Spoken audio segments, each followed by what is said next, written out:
रुपहि राजाबिल गामिनि रायजो राजाफ्रा माइ दुब्लियाव गायनाय फुनायाव जोबोद मुखुब। बाक्सा राजाबिल गामिनि रायजो राजाफ्रा फोरमायदों दि बोसोरफ्रोमबो गामिनि रायजो राजाफ्रा बेफोरबायदि ज'ज'यै अनलायनानै गायनाय फुनायाव खामानि मावो होननानै फोरमायदों। देग्लाय बोथोरा अखा हानाया जोबोद खम जानायलाय आबाद दुब्लियाव दै गैयिनि थाखाय आखाइजों सारनानैब्लाबो गायनांदों होननानै बुंदों। बे राजाबिल गामिनि रायजो राजाफोरजों सालबारि ओनसोलनि बयजोंबो मिथिजाग्रा समाज सिबियारि सेन्ट जेभियार इंराजि फरायसालिनि बिगोमा नवीन गयारी बिथाङा रायजो राजाफोरखौ खौरां लानायजों लोगोसे गामिनि माइ दुब्लियाव खामानि मावग्रा रायजोफोरनो साहा मुरि बायदि बायदि जाग्रा मुवा रां खरसा खालामनानै बायनानै हैदों। बे समाव बड'लेण्ड बुब्लिनि मोनसे खौरां। खुलुमबाय। नोंथांमोना मिथिबाय जानो हागौ माखासे ओनसोलफोरावनो अखा गैयिनि थासारियाव माखासे गायनाय फुनायफोरा रांखावरासि जानानै दं। बे समाव बे थासारिखौ नोजोर बोनानै आं दिनै दंफैयो बाक्सा जिल्लानि सालबारि महकुमानि बेन्दोङाव थानाय राजाबिलि गामियाव। राजाबिलि गामि दरसेनो रायजोफोरा गासै गायनाय फुनायजों माखासे मुखुब जाना दं।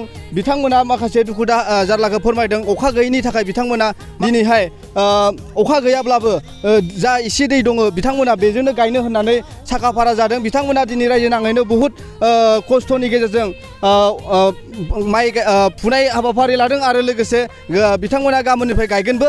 दा बिथां समाज सिबियारि बिथाङाबो बे समावनो लाफैदों बिथांमोनखौ गायनाय फुनायजों लोगोसे माखासे दै गैयिनि थासारिखौ नोजोर बोनानै बिथाङा माखासे जानाय मुवा बेसादबो लाना फैदों। दा बिथांनाव जों माखासे खोथा मिथिना लागोन। नोंथाङा दि दिनै गायनाय फुनायनि समाव नोंथाङा दि बेयाव बाहागो लाफैदों आरो नोंथाङा खौरां लाफैदों, बे समाव नोंथाङा मा फोरमायगोन? खुलुमबाय, आंनि मुङा नवीन गयारी। आं नोंथांमोननि बे बड'लेण्ड बुब्लिनिसिम नायगिरिफोरनिसिम आरो नोंथांमोननिसिम आंनिफ्राय गोजोन हामलायनायखौ जासिबाय। दिनै नैबे राजाबिलि गामियाव रायजोयैनो रायजोनि हा गायदोङो ज'नो। आं बेखौ नुनानै जोबोर गोजोननाय मोन्दोङो। जोङो बयबो खौसेथि थानो थाखाय बा गामिनि खौसेथिखौ लाखिनो थाखाय नोंगौ जों बेबायदिनो ज' बयबो खामानि मावनांगौ, आं बेखौ खावलायनो सानो। थ' आं दिनै खबर लाफैदों। आं बे गामियाव फैबाय थाखायो।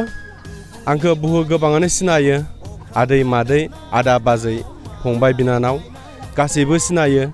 बेखायनो आं बिथांमोनखौ खबर लाफैदों। दिनैनि बोथोरा जोबोद सोलायबाय। बिथांमोना दिनै गोबां दिननि उनावसो गायनो आखायाव लादों। माइखौ गायनो हास्लाबाखै, रानस्रावना दंजोबो। बोथोरा गोबां सोलायबाय। साननैसो सिगां गोबां अखा हानानै दैबाना जादोंमोन। दैबानानि थाखायबो बिथांमोना गायनो हायाखैमोन। दिनैसो बिथांमोना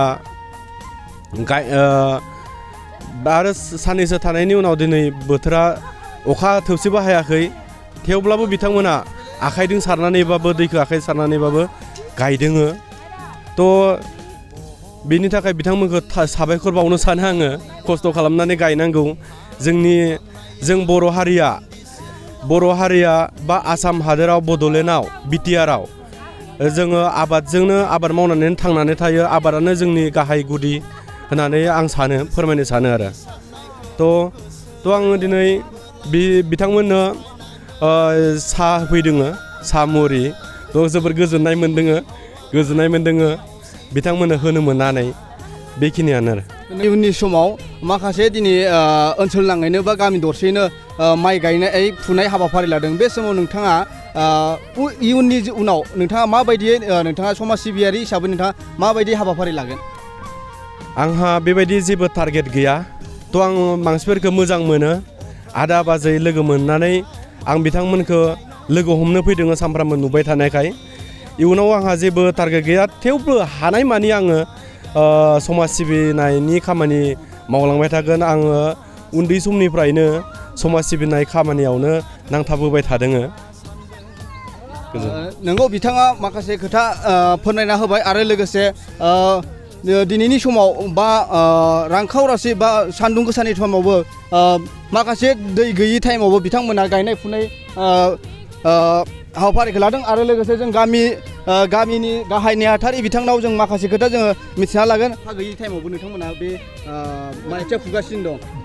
बे समाव मा बुंदों? आं बेखौनो खावलायोदि जोंहा नै दिनै अखा गैयाबाबो जोंहा गोरानैबाबो जोंहा माखासे जोंहा राजाबिल गामिनि हिन्जावफोरा एबा आइजोफोरा जोंहा खोथियाखौ फुगासिनो जोंहा नै दिनैनो फुगोन दान्दिसे समनि उनाव खोथियाखौ फुखांनानै जोंहा हौवाफोरा रोगानायसिगोन हिन्जावफोरा माइखौ गायसिगोन जोंहा नै दा खोथिया फुनाया सोलिगासिनो दा आं बेखौनो खावलायो जोंहा गायनाय फुनायाव जोंनि राजाबिल गामिनि हिन्जाव माहारिफोरा जेननायाव गैया जोंनिया जेरैबो साखाफारा देग्लायल' बोसोरावल' ना बोसोरफ्रामबो नोंथांमोना बेबायदि जोंनिया देग्लायल' बोसोर नङा जों दिनै आङो 35 बोसोर जाबाय 35 बोसोरनि सिगांनिफ्रायनो जोंनि राजाबिल गामिया मावनानै जाबोफेरनाय आरो आं आसा खालामो मावनानै जाबाय थानो मोनगोन होननानै सानो आरो ओरैनो खै बिगासो नोंथांमोना बे खोथियाखौ फुखांनायनि उनाव गायनो हागोन नै दा जोंहा 6 बिगा गायनांगौ 6 बिगा ओमफ्राय माखासेखौ बिगाब्रै गायबोबाय ओमफ्राय बिगासेनि जखन थाबोदो गायनो हायैनि थाखाय दै गैयिनि थाखाय खरान हाया रानख्रावजोबनानै दङ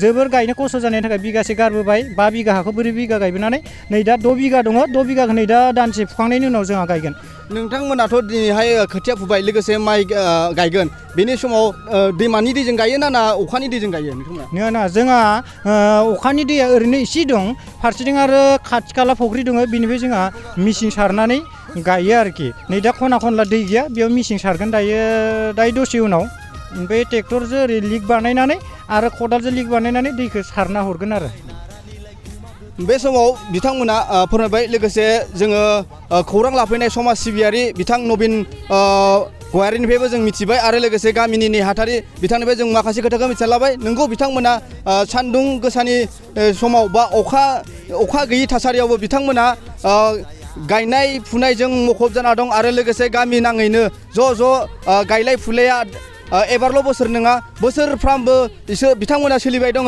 दा आङो बिथांमोनावबो दा गायनो नागिरदों एसे एनै गिसि दङ आरो इयावनो गोरानैनो फुना दोननो नागिरदों गासिबो आइजोफोरानो दा जोंनिया एसे हाग्रानिफ्राय दै फैयो आरो इखौ एसे सोनानै गायनो नागिरदों आरो जोंना बिलोआव पावार पाम्प गैया पावार पाम्पबोथ' गैया हाग्रानिफ्राय दै ज्रि ज्रि बोहैबोनाय दङ बेखौ नागारना एसे गायनो नागिरदों आरो नङा देग्लायसो दैया अभाब जाथारदोंना नङा नोंसोरदि रायजो नाङैनो गायबाय थायो बोसोरफ्रामबो गायबाय थायो जोङो बिदिनो हिन्जाव रोगाना होयो हाग्रा गारो ट्रेक्टरजों हालेवो बिदिनोफ्रा मानो अखा गैयिनि थाखाय दुब्लियाव माइ गायनो हायाखै बे समाव नोंथांमोना दि अखा गैयाबाबो खोथिया फुदों आरो लोगोसे गायबावगोन बे समाव नोंथाङा मा खावलायनो सानदों सरकारखौ बे समावथ' जोङो सरकारनिफ्राय पावार पाम्प दै बोनो हानाय बिदिनि सुबिदा लुगैदों दा जोंनावथ' पावार पाम्पआनो गैया दंग' दंबाबो दैयानो फैनो हाया बिदि आरो दैखौ जों माब्रै मोनगोन अखाबो गैयालाय दैयाबो जर गैया बिदिनो दा बुहुदानो फोथारफोरा लांदाङैनो दङ माइ गायनो हायाखैना जोंनिया आरो बिलो गेजेर नालाय फुख्रिफोरनिफ्रायबो एसे मेचिनजों थाव बाहायनानै सारनाय जादों ओरैनो खै गिरिसो दं नोंसोर गामिया ओरैनोथ' 135 ना 58फोर दङ न'खरैनो फैयो गासिबो हौवाफोरलाय हिन्जावफोरलाय बिथांमोना दुखु जारलानि गेजेरजोंबाबो दिनैहाय माइ खोथिया गायगोन बिथांमोना खोथिया फुदों आरो लोगोसे माइ गायगोन बे समाव आङो समाज सिबियारिजों लोगोसे फैफानाय समाज सिबियारि बिथांजोंबो जों माखासे खोथा मिथिना लागोन आदा खुलुमबाय दिनैहायदि नोंथांमोना बे माइ गायनाय बा खोथिया फुनायाव नोंथांमोना खबर लानो फैदों बे समाव नोंथांमोना मा मेसेज हरनो सानगोन गिबियावनो रादाब बुथुमगिरि नोंथांमोननिसिम आंनि खुलुमनायखौ जासिबाय लोगोसे बै राजाबिलि गामिखौबो आं खुलुमग्रोहरबाय दिनै गोबां खस्थ'नि गेजेरजों दै गैया अखा गैया बिनि गेजेरजों बिथांमोना खोथिया फुनानै माइ गायनो लादों जे बिथांमोना जोंनो फोरमायनाय बायदिब्ला नैबे आरोखि जे खावसे बाहागोआ दै दं खावसे बाहागोआ दै गैया अब्लाबो बिथांमोना जिखिनि गावसोरनि हन्दा सन्दा लानानै दैखौ बुथुमनानै जिखिनि हायो बेखौ गायनो थाखाय बिथांमोना थांखि लादों होननानै जोंबो मेसेज मोन्दों दा बेखायनो जोंबो नैबे राजाबिलि गामियाव जे माबायदि कन्डिसन जामारदों माबायदि सोलिमारदों बेखौ जों खबर लानो होननानै मोनथिनो होननानै बिथांमोनजों सरजाबफानानै जोङो बेखौ नायनो होननानै फैनाय जादों आरोखि दा आं बेजोंनो लोगोसे जे जोंनि बर' समाजा गायनाय फुनायाव मावनाय दांनायाव एक्सपार्टखा दा बेखौनो आं नैबेखौसो खावलायगोन जे बर' समाजा दिनै राजाबिलिल' नङा गुबुन गुबुन गामियाबो जाहाथे बेफोरबायदिनो ज' मावलायनानै जोंनि जे जों सोलिनो हानाय जिखिनि आबादखौ जों बुथुमना लानो हायोब्ला जोंनि थाखाय गोबां मोजां जागोन होननानै आं सानो आरोखि दा आं बेखायनो राजाबिल गामिखौ बार बुंगोन बार खावलायगोन बार साबायखर बावगोन जे बिथांमोना जे बेफोरबायदि मावनायनि थांखिखौ मोनफ्रोमबो बोसोरावनो लाबाय थायो